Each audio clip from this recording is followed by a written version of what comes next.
अगर आप सही हो तो कुछ भी साबित करने की कोशिश मत करो, बस सही बने रहो और गवाही वक्त खुद दे देगा।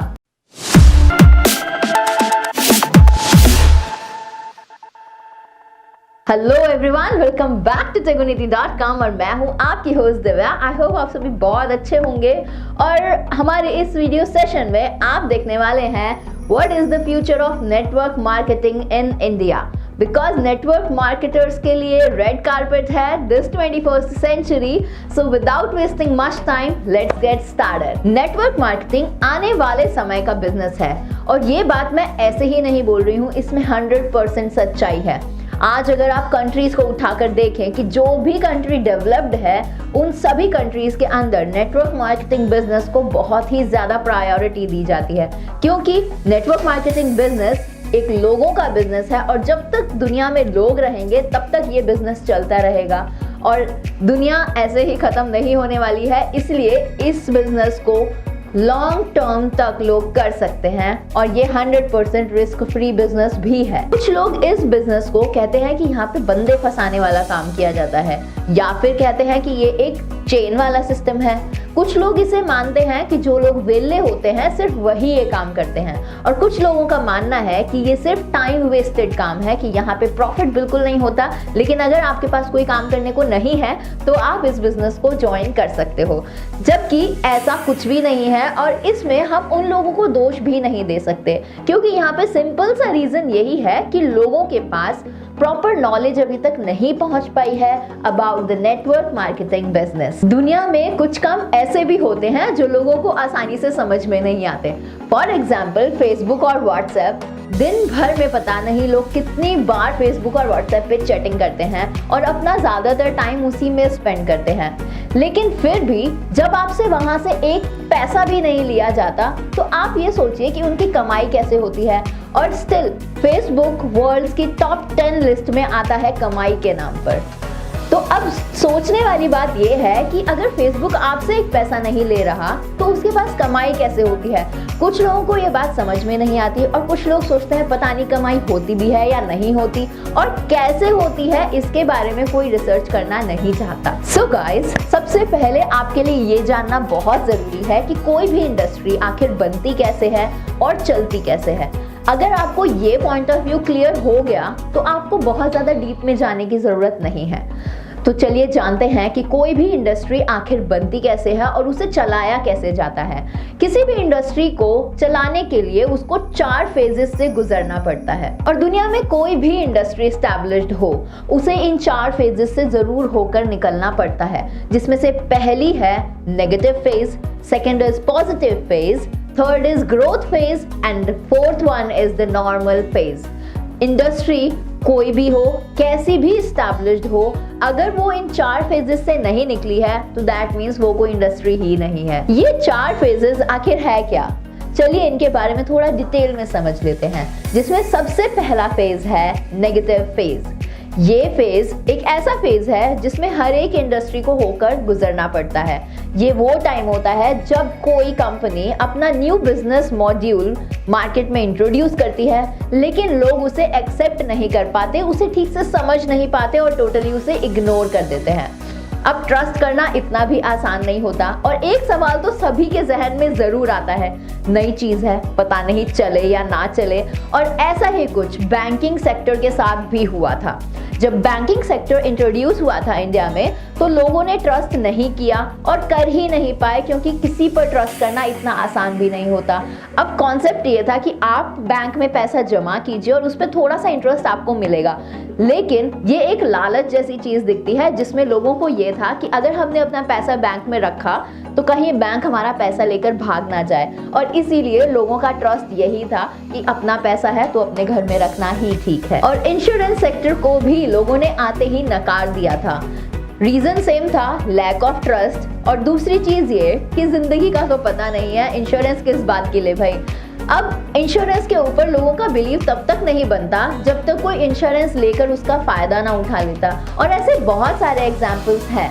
Like IT industry, telecom sector, online shopping and many more. ऐसे बहुत सारे एग्जाम्पल्स हैं जिनको आते ही लोगों ने नकार दिया था और उन्हें एक्सेप्ट नहीं किया था, लेकिन आज वही सब चीजें बहुत ज्यादा ट्रेंड में है क्योंकि आज के फेज में लोग उसे अपना रहे हैं और इस फेज को हम कहते हैं पॉजिटिव फेज। ये है हमारी सेकेंड फेज। ये वो टाइम होता है जब लोगों का इंडस्ट्री के ऊपर ट्रस्ट बढ़ने लगता है, लोग उस बिजनेस मॉडल को एक्सेप्ट करने लगते हैं और उनका ट्रस्ट एक चीज पर डिपेंड करता है, वो है रिजल्ट्स।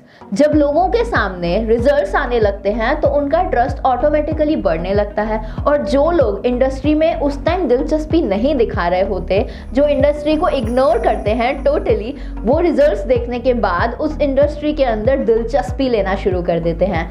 जैसा कि बैंकिंग इंडस्ट्री के साथ हुआ था।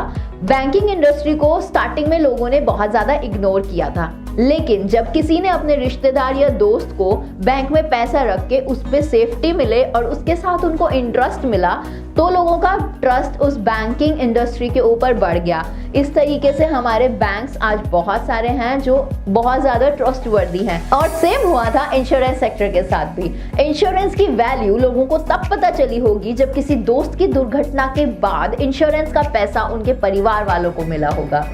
तो अब बात करते हैं फेज थर्ड की, जो है ग्रोथ फेज। एक बार अगर किसी इंडस्ट्री पर लोगों का ट्रस्ट बन जाए तो उसकी ग्रोथ बहुत जल्दी होने लगती है क्योंकि ऐसी फेज में लोगों को ज़्यादा समझाने और बताने की ज़रूरत नहीं पड़ती and as a result business plan बहुत जल्दी से ग्रोथ करने लगता है कंपनी का।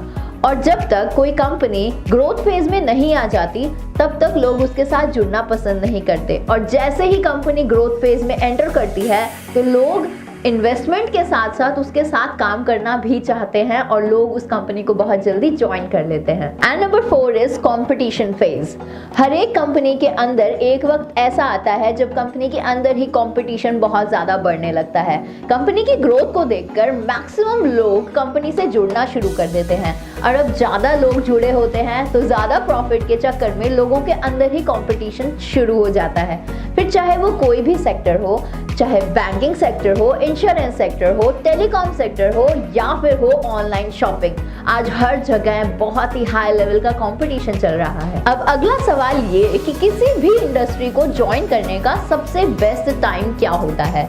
तो हमारी राय में आपके लिए सबसे बेस्ट टाइम हो सकता है नेगेटिव फेज, क्योंकि उस नेगेटिव फेज के अंदर लोगों का ट्रस्ट नहीं होता, लेकिन अगर आप बिजनेस मॉड्यूल को ठीक से समझ पा रहे हैं, आपका ट्रस्ट उस पर बन रहा है, तो आप बिना झिझके उसी नेगेटिव फेज में कंपनी को ज्वाइन कर सकते हैं क्योंकि ऐसे में आपके ग्रोथ रेट्स बहुत ज़्यादा हो जाते हैं, आपको आगे बढ़ने का स्कोप बहुत वास्ट होता है और ऐसे में आपके लिए कंपटीशन के लिए कोई भी खड़ा नहीं होता। तो इसीलिए आपके लिए ज़रूरी है कि सारे फेजेस को ठीक से समझिए, कंपनी के कंपनसेशन प्लान्स को अच्छे से समझिए, उसकी क्या पॉलिसीज़ हैं, कोर वैल्यूज़ हैं, उन सब चीज़ों को अपने ध्यान में उतार के उसको प्रॉपरली समझते हुए आप किसी भी कंपनी को उसके नेगेटिव फेज में ज्वाइन कर सकते हैं। मान लीजिए किसी ने नेगेटिव फेज में किसी इंडस्ट्री को ज्वाइन किया और ज्वाइन करते ही काम शुरू कर दिया, तो कुछ टाइम बाद जब कंपनी की ग्रोथ होगी तो सोचिए उस पर्सन का सक्सेस रेट क्या होने वाला है। ये हमें समझाने की जरूरत नहीं है। अब अगला सवाल ये कि नेटवर्क मार्केटिंग बिजनेस ही क्यों? नेटवर्क मार्केटिंग बिजनेस अभी अपने नेगेटिव फेज में है, इसके बावजूद मैं आपको बहुत सारे ऐसे रीजंस बता सकती हूँ जिससे आपको लगेगा कि आपको नेटवर्क मार्केटिंग बिजनेस क्यों करना चाहिए। जिसमें सबसे पहला रीजन ये है कि नेगेटिव फेज में होने के बावजूद नेटवर्क मार्केटिंग बिजनेस ने बहुत सारे सक्सेसफुल और करोड़पति लोगों को खड़ा कर दिया है और इसकी सबसे अच्छी बात ये है कि ये बिजनेस कम इन्वेस्टमेंट या फिर बिना इन्वेस्टमेंट के भी किया जा सकता है। लोगों के अंदर की लीडरशिप क्वालिटीज को इम्प्रूव किया जाता है, लोगों के अंदर डर को हराकर जीत को हासिल करने का जज्बा पैदा किया जाता है, लोगों को पॉजिटिव लोगों के साथ रहकर मोटिवेशन दिया जाता है और इस बिजनेस में लोगों की पर्सनालिटीज को डेवलप किया जाता है और उन्हें एक बेहतर इंसान बनाया जाता है। अब अगला सवाल ये कि नेटवर्क मार्केटिंग का वर्तमान और भविष्य क्या होने वाला है हिंदुस्तान में, तो इसका जवाब FICCI खुद दे चुका है। FICCI जो कि है federation of of Indian chambers of commerce and industries भी नेटवर्क मार्केटिंग इंडस्ट्री को भारत में बहुत ही बड़े पैमाने की इंडस्ट्री मान चुका है। अब अगर फिक्की की रिपोर्ट की बात करें तो नेटवर्क मार्केटिंग इंडस्ट्री का साइज 7,000 करोड़ रुपीस आंका गया है। अगले 5 सालों में 20% ग्रोथ रेट से डायरेक्ट सेलिंग बिजनेस ने ग्रोथ की है और इस सिचुएशन को देखते हुए फिक्की ने डिक्लेयर किया है कि डायरेक्ट सेलिंग बिजनेस 2025 तक 645 अरब रुपयों तक की इंडस्ट्री बन जाएगी। आपके लिए इस बात को जानना बहुत ज्यादा जरूरी है कि America, Australia, China, Japan, Korea, Singapore और वियतनाम जैसी ऐसी बहुत सारी डेवलप्ड कंट्रीज ने नेटवर्क मार्केटिंग बिजनेस को बहुत हद तक अपना लिया है और वहाँ के सिटीजन्स भी बहुत ज्यादा जागरूक है नेटवर्क मार्केटिंग बिजनेस को लेकर। बदलाव के बिना तरक्की नहीं हासिल की जा सकती और जो लोग अपनी सोचने का तरीका नहीं बदल पाते वो अपनी जिंदगी में कुछ भी नहीं बदल पाते, यानी वो अपनी जिंदगी में कुछ भी नया नहीं कर सकते। नोकिया, कोडक जैसी बड़ी कंपनी चलाने वाले लोग भी अपने सोचने का तरीका नहीं बदल पाए और इसीलिए अपनी शानदार शुरुआत के बावजूद वो वक्त से पहले इतिहास का हिस्सा बन गए। हम अपनी वीडियोस के थ्रू यही बताना चाहते हैं कि बदलाव ही प्रकृति का नियम है, इसीलिए अपनी सोच को बदलिए, नए नए आइडियाज पर सोचिए, नए आइडियाज पर इम्प्लीमेंट कीजिए, नए नए लोगों से मिलिए और अपनी सोच को बदलिए। आपको अपनी बेहतर जिंदगी के लिए किसी एक पर्टिकुलर गोल की ज़रूरत नहीं है। आप अपने छोटे छोटे प्रयासों से भी अपनी ज़िंदगी को बेहतर बना सकते हैं। आपका एटलीस्ट एक गोल होना ज़रूरी है ताकि आप उसके लिए काम कर सकें। रोज़ एक जैसा जीवन ना दोहराएं, हर दिन कुछ नया करने की कोशिश करें ताकि आप इस दौड़ में कहीं पीछे ना रह जाएं। So here we have a proven, time-tested and 100% risk-free business module of 21st century to take you to the next level of entrepreneurship.